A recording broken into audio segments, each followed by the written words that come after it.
En este vídeo vamos a ver 10 frases que son errores que se cometen muy frecuentemente en Business English. Estos errores se suelen hacer por personas que hablan inglés pero que su primera lengua es el español y se producen principalmente porque tendemos a traducir literalmente de una lengua a otra. Traducir literalmente de una lengua a otra no es necesariamente malo y muchas veces funciona. Lo que pasa que muchas otras veces no va a funcionar y por lo tanto va a salir una frase que quizá no se comprende. De todas formas, si traduces literalmente, no te agobies. Lo importante aquí es poderte comunicar y normalmente traducir literalmente te va a permitir una comunicación porque la otra persona te va a entender. De todas formas, si puedes escoger, es mejor ir aprendiendo a no traducir literalmente y eso se hace intentando pensar en inglés, cosa que sabemos que es difícil. En este vídeo te voy a enseñar 10 frases, de las cuales la primera, la quinta y la décima son errores muy frecuentes que posiblemente te resuenen porque son frases que se usan mucho en el día a día del ámbito profesional y muchas veces las decimos mal. Vamos a ver también la frase número 8 que es de un nivel más avanzado.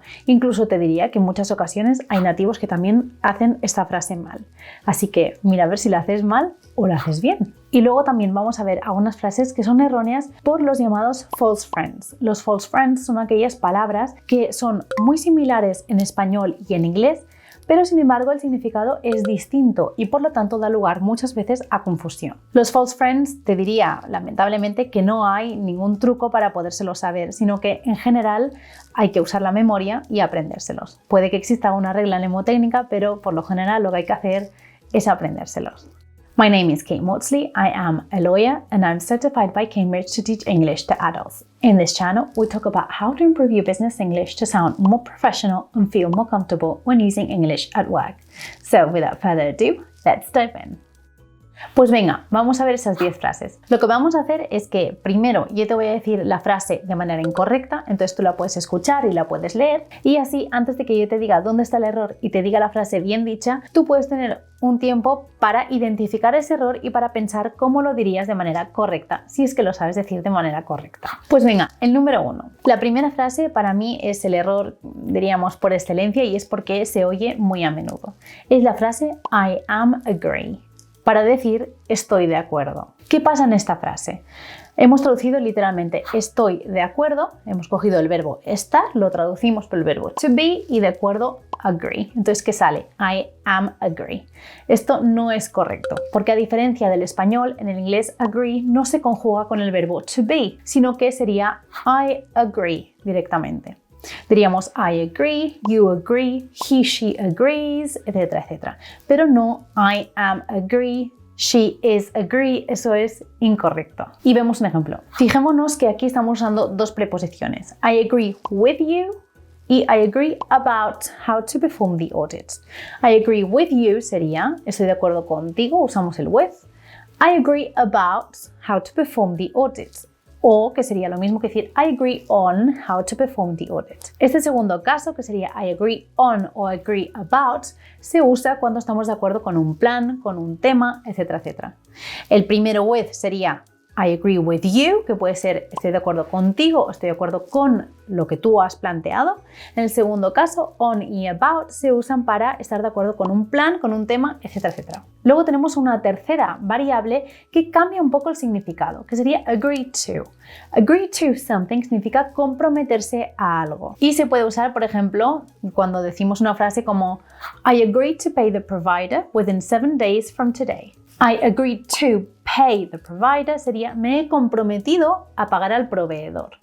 Entonces fijaros que el to cambia bastante el significado. Si quieres saber algunos sinónimos de I agree, porque por ejemplo estás en una reunión y en ese momento no te acuerdas muy bien cómo se tiene que decir, pues puedes usar palabras como por ejemplo precisely. Cuando te dicen algo con lo que tú estás de acuerdo, puedes decir precisely. También puedes decir absolutely. O puedes decir alguna frase que signifique lo mismo que I agree, como por ejemplo I have the same opinion o we're on the same page on this, etcétera, etcétera. Si quieres saber un poco más sobre cómo mostrar conformidad, cómo mostrar que estás de acuerdo en inglés profesional, puedes dejarme un comentario y así a mí me sirve para saber que sería un vídeo que te interesa. La segunda frase sería también un error bastante común, sería Can you explain me? Para decir, ¿me puedes explicar? Aquí el error está en que en inglés el verbo explain necesita un objeto. Entonces, como necesita un objeto, la frase correcta sería can you explain this to me? O puedes decir, can you explain to me this? Pero queda un poco más natural la primera opción. Can you explain this to me? Can you explain the issue to me again? Can you explain the topic to me again? Explain me no es que sea incorrecto, no es que no exista en inglés, sino que el significado es distinto. Cuando tú quieres decir, ¿me puedes explicar una cosa? Dirías, can you explain this to me? Cuando tú, por ejemplo, alguien tiene una crisis de identidad, entonces decimos, ¿me puedes explicar a mí mismo? Que sería, can you explain me? Me sería el objeto. Entonces, nuevamente, en el ámbito profesional no es una frase que vayamos a decir. La correcta sería, can you explain this to me? La tercera frase, que también es muy interesante y conviene saber porque además se usa muchísimo, el significado en sí se usa muchísimo, sería convocate a meeting, para decir convocar una reunión. Convocate a meeting no es correcto. La palabra convocate no es correcta. Existen otras maneras de decir convocar una reunión que son correctas, como por ejemplo set up a meeting, organize a meeting, schedule a meeting, call a meeting, etcétera, etcétera. Pero convocate a meeting no es correcto. La frase número 4 sería can you give me an advice? Para decir, ¿me puedes dar un consejo? ¿Cuál es el problema en esta frase? No se puede decir an advice, porque advice is uncountable. Entonces tendríamos que decir, can you give me some advice? Tampoco podemos decir, can you give me some advices? Porque al ser uncountable tampoco tiene plural. No te puedes referir a advice en el sentido de cada uno de los consejos como individuales, pero tampoco puedes decir el plural de advice. O sea que deberíamos decir some advice. Lo que sí que podríamos decir es, can you give me a piece of advice? Eso es correcto. De todas formas, si quieres saber algún otro sinónimo para decir can you give me some advice, pues sería, por ejemplo, con otras frases decir, what do you think about this? O what is your opinion on this? O how do you feel about this? Estas tres frases te pueden servir también para pedir consejos sin tener que decir can you give me some advice. Y el número 5, este hay que saberlo porque es una frase que se usa muchísimo, sobre todo en los mails, al final de todo se usa mucho y va muy bien para cerrar un poco un correo electrónico. La frase es I look forward to hear from you, que sería lo mismo que decir literalmente espero oír de ti o espero noticias tuyas, que es lo que diríamos en español. ¿Cuál es el problema con I look forward to hear from you? I look forward siempre pide un gerundio, por lo tanto siempre tiene que ser I look forward to hearing from you. I look forward to seeing you. Pero siempre tienes que poner el ing en el verbo. Esto hay que hacerlo siempre, pero especialmente si lo dejas por escrito, acuérdate que es I look forward to hearing from you. La sexta frase, let me present my colleague to you. Deja que te presente a mi compañero. ¿Cuál es el problema aquí? Present es un false friend. Present no significa presentar. De hecho, present tiene muchos significados. ¿Cómo diríamos presentar a alguien? La palabra es introduce. Let me introduce my colleague to you. Otro ejemplo podría ser, would you like me to introduce you to my manager? Present se puede usar para decir, por ejemplo, the present situation, que sería la situación actual, o he has to be present in the room, tiene que estar presente en la habitación, o present, que sería un regalo, o tiene también otros significados, pero no significa presentar a alguien. La palabra correcta en este caso es introduce. El número 7 es un error que se produce porque muchas veces confundimos make and do. Make and do es especialmente difícil en español porque únicamente existe un verbo para designar esta acción, que sería hacer.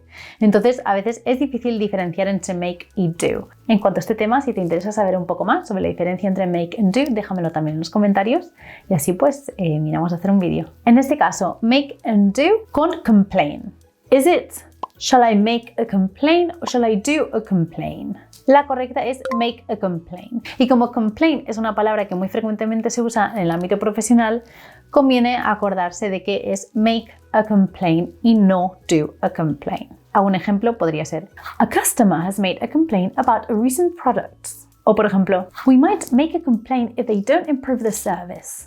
Number 8. El número 8, como decíamos, es un error que muchas veces hacen incluso los nativos, sobre todo en la conversación oral. Por escrito hay que intentar siempre hacerlo bien, pero oralmente puede que hayas oído alguna vez un nativo hacer este error. Se trata de la confusión entre el me y el I. El me y el I queda bastante claro o es menos confuso cuando únicamente hay una persona en la frase. Por ejemplo, she sent the meeting invitation to me. Pues no diríamos she sent the meeting invitation to I. Pero ¿qué pasa cuando hay dos personas? Por ejemplo, en la frase, she is going to interview you and me. O she is going to interview you and I. Esta quizá no es tan difícil, pero puede que nos confundamos. En este caso, ¿qué ocurre? El sujeto de la frase es she. She is going to interview. She es quien hace la acción, es el sujeto de la frase. Y por eso al final diremos me y no diremos I. She is going to interview you and me. En este caso, you and me somos el objeto. Nos van a entrevistar a ti y a mí. Y ahora la frase que es más confusa, que sería, por ejemplo, Sarah and I are assigned to the finance department. Sarah and me are assigned to the finance department. En este caso, ¿cuál es la correcta? La primera es la correcta. Sarah and I are assigned. ¿Por qué? Porque Sarah and I somos el sujeto. Si el sujeto no fuese Sarah and I, no usaríamos I, sino que usaríamos me. Por lo tanto, se usa I cuando yo soy el sujeto de la oración y se usa me cuando yo no soy el sujeto de la oración. De todas formas, ya te digo, cuando hables no te obsesiones mucho con este error porque incluso hay nativos que lo hacen. Cuando escribas un mail, lo que sea, pues intenta que no se produzca este error. Pero de todas formas, no te agobies y, bueno, quizá ya lo hacías bien. Number 9. I am assisting tomorrow's event in Paris. Voy a asistir al evento de mañana en París. ¿Qué pasa en esta frase? ¿Por qué es incorrecta?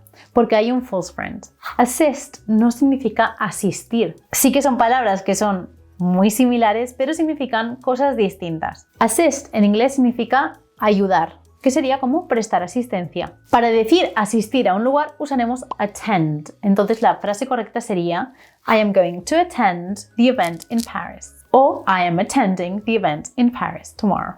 And the last one, number 10. El número 10 también es una muy frecuente que conviene hacerla bien. ¿Qué le pasa a la frase at first hour in the morning? ¿Qué hemos querido decir? A primera hora de la mañana.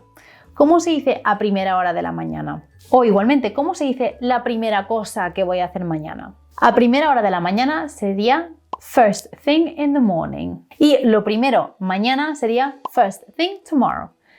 Estas dos palabras, first thing in the morning, first thing tomorrow, first thing whenever, es muy útil cuando tienes que mandar correos electrónicos, cuando tienes que mandar un mail diciendo a qué hora vas a tener eso listo. Entonces un ejemplo sería I will send the reports to you first thing in the morning. O también se puede decir I'll review the document first thing tomorrow. En el primer caso, I will send the reports to you first thing in the morning, se sobreentiende, si no se dice nada más, que es mañana a primera hora. Pues espero que este vídeo te haya gustado o te haya sido útil de alguna manera y nos vemos en el siguiente vídeo. Bye.